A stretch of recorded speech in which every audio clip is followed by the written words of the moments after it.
Hello అందరికీ, welcome back to my channel Keerthi vlogs. అందరు ఎలా ఉన్నారు? ఈరోజు వీడియోలో ఇది సాటర్డే రోజు తీసిన వ్లాగ్ అండి. మార్నింగ్ బ్రేక్ఫాస్ట్ అయితే నేను మీతో షేర్ చేస్తున్నాను. అండ్ వీడియో ఎవరైతే ఫస్ట్ టైం చూస్తున్నారో ప్లీజ్ సబ్స్క్రైబ్ చేసుకోండి, మీ ఫ్రెండ్స్ అండ్ ఫ్యామిలీతో కూడా షేర్ చేయండి.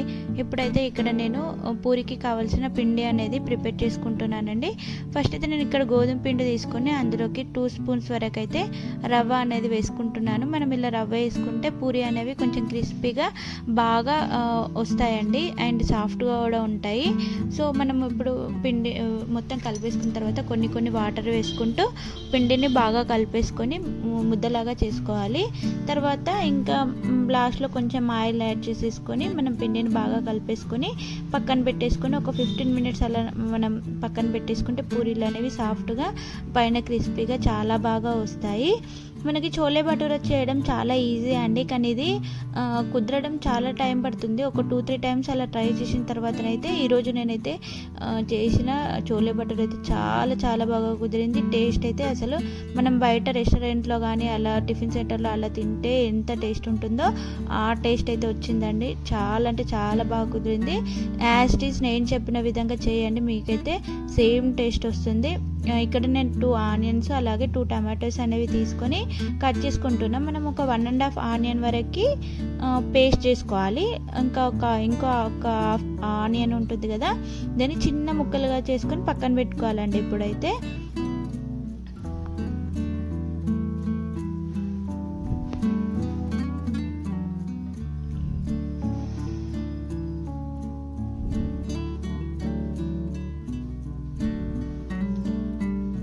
ఇప్పుడైతే ఇంకా ఒక బౌల్ తీసుకొని ఆయిల్ వేసుకొని ఒక లవంగం, 2 ఇలాచి అలాగే కొంచెం చిన్న ముక్క దాల్చిన చెక్క, మనం కట్ చేసి పెట్టుకున్న ఆనియన్ టమాటోస్ వేసుకొని బాగా ఫ్రై చేసుకోవాలి. మనకి ఆనియన్స్ టమాటోస్ అనేవి సాఫ్ట్ అవ్వాలండి, లేదంటే కొంచెం ఇదైపోతుంది. మనం అలా సాఫ్ట్ అయిన తర్వాత ఇప్పుడు మనం ఒక పేస్ట్ చేసుకోవాలి. వీటన్నింటిని మనం మిక్సీలో తీసుకొని పేస్ట్ చేసుకొని పక్కన పెట్టుకోవాలి.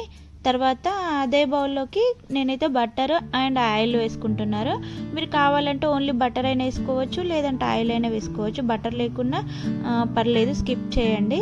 మీరు ఆయిల్ వేసుకొని అలాగే ఒక బిర్యానీ ఆకు, కొంచెం జీలకర్ర, అలాగే చిన్న ముక్కలు చేసుకున్న ఆనియన్స్ వేసుకొని ఒకసారి బాగా కలిపేసుకున్న తర్వాత ఆనియన్స్ అనేవి మనకు మొత్తం పూర్తిగా గోల్డెన్ కలర్ వచ్చిన తర్వాత ఇప్పుడు మనము రెడీ చేసి పెట్టుకున్న పేస్ట్ వేసుకోవాలి. పేస్ట్ వేసుకొని ఒకసారి బాగా కలిపేసుకొని పేస్ట్లో నుండి మనము దగ్గర పడి ఆయిల్ సపరేట్ అవుతున్నప్పుడు మనం అందులోకి కావాల్సినంత ఉప్పు, కారం, పసుపు అలాగే ధనియాల పొడి వేసుకొని బాయిల్ చేసుకున్న చనా కూడా వేసుకోవాలండి. ఇప్పుడు మనం నేను ఇక్కడ అన్నీ వేసేసుకుంటున్నాను. అన్నీ వేసేసుకొని బాగా కలిపేసుకొని ఇప్పుడు మనం ముందుగానే ఉడికించి పెట్టుకున్న చనా కూడా వేసేసుకొని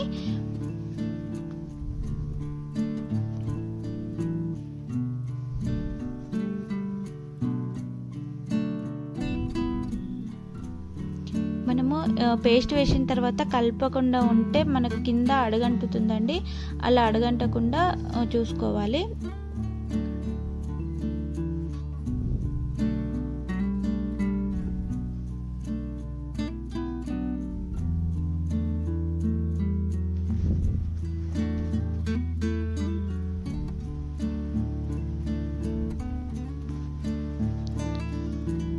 కొన్ని వాటర్ వేసుకున్న తర్వాత ఇప్పుడు మనకు అడగంటది కదా, ఈ టైంలో మనము ఉడికించి పెట్టుకున్న చనా కూడా వేసేసుకోవాలి. చూడండి, నేను చనా ఎలా అంటే కొంచెం ఇలా మనం ముడితే సాఫ్ట్గా ఉండాలి, లేదంటే బాగా ఉడికిపోతే కూడా మనకి టేస్ట్ అనేది అస్సలు బాగుండదు. కొంచెం గట్టిగా, అలాగే బాగా గట్టిగా కాకుండా కొంచెం మెత్తగా, కొంచెం గట్టిగా అలా ఉండాలి కన్సిస్టెన్సీ అనేది ఉండి, మన తర్వాత వాటర్తో సహా మనం చనా ఉడకబెట్టిన వాటర్ ఉంటాయి కదా, దాంతో సహా వేసేసుకొని ఒకసారి బాగా కలిపేసుకున్న తర్వాత మనకి గ్రేవీ అనేది దగ్గర పడే వరకు ఉడికించుకొని నెక్స్ట్ మనము అందులోకి గ్రేవీ దగ్గర పడ్డ తర్వాత మనం అందులోకి గరం మసాలా అలాగే కసూరి మేతి, కొత్తిమీర వేసేసుకొని ఒక 5 to 10 మినిట్స్ అలా ఉడికించుకుంటే మనకి చోలే భటూరా కర్రీ అనేది అయితే రెడీ అయిపోతుంది.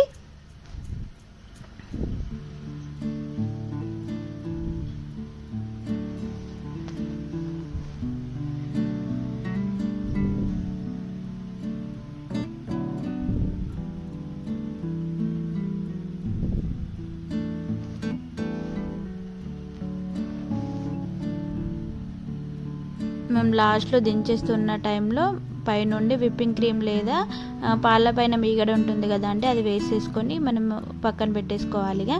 తర్వాత ఇక్కడైతే నేను పూరి అనేది ప్రిపేర్ చేసుకుంటున్నానండి. చూడండి ఎంత బాగా వచ్చాయంటే అసలు నిజంగా నేను చెప్తున్నాను కదా, ఇన్నిసార్లు చెప్తున్నానంటే అవి ఎంత బాగా కుదిరాయో చెప్తున్నా. అసలు కర్రీ పూరీస్ అయితే మొత్తానికి ఫుల్గా ఫినిష్ అయిపోయాయి, అంత బాగా కుదిరినాయి.